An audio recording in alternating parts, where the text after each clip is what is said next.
Kita. Saya Adelia Hidayani Fitri. Saya Nova Puspitasari. Saya Muhammad Aldi. Nah, sekarang kita mulai bahas materi tentang controlling. Dalam manajemen, controlling itu sangat penting. Kalian tahu nggak kenapa penting? Karena controlling itu bagian kayak jaringan pengaman. Semua rencana yang udah disusun hati dari awal bakal percuma kalau nggak diawasi.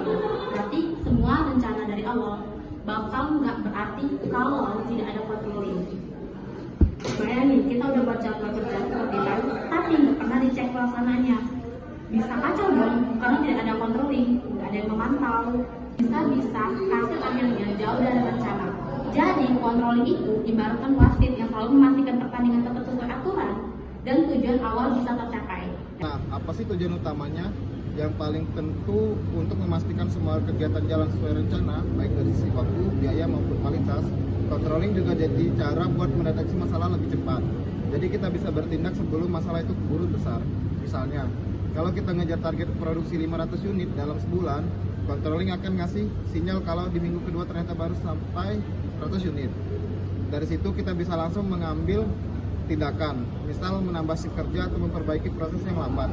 Intinya, controlling menjaga supaya organisasi tetap on track, gak keluar jalur, dan bisa mencapai tujuan yang sudah tetapkan sejak awal. Sekarang kita masuk ke langkah-langkahnya.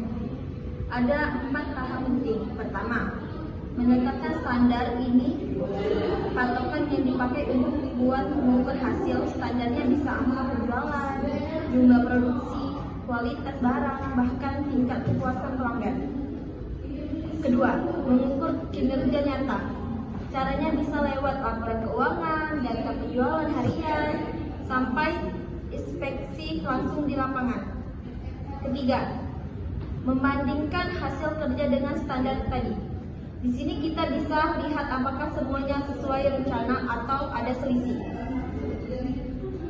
Keempat, mengambil tindakan koreksi. Kalau ada penyimpangan, kita cari penyebabnya dan ambil langkah yang pas.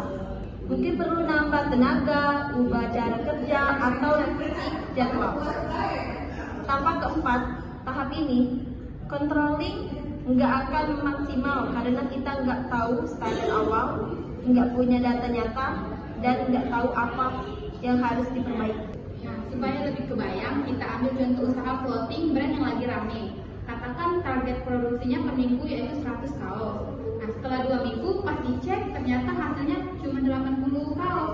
Nah, dari data itu kita mulai investigasi. Ternyata ada dua masalah nih. Yang pertama yaitu pasokan kain datang terlambat dan yang kedua salah satu mesin jahitnya rusak.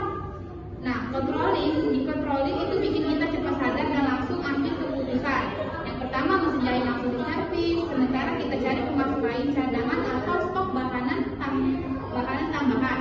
Nah, minggu berikutnya produksi bisa balik ke 100 kaos, bahkan sempat naik jadi 110 karena perbaikan proses. Bayangin kalau nggak ada controlling, kita mungkin baru sadar pas pesanan pelanggan numpuk dan stok kosong. Akibatnya bisa rugi besar dan reputasi bisnis turun. Jadi controlling itu ibarat penyelamat yang jaga arus kerja tetap lancar. Sekarang kita tahu kenapa controlling itu vital banget. Rencana yang bagus aja nggak cukup kalau nggak ada pengawasan. Dengan controlling kita bisa tahu mana yang udah sesuai dan mana yang masih harus perlu diperbaiki. Tanpa proses ini, organisasi bisa kehilangan arah, biaya jadi boros, kualitas turun, atau target molor jauh dari jadwal. Bayangin naik motor tanpa rem atau Google Maps, bisa nyasar dong. Nah, controlling itu ibarat rem plus GPS yang bantu kita tetap aman di jalur yang benar sampai tujuan tercapai.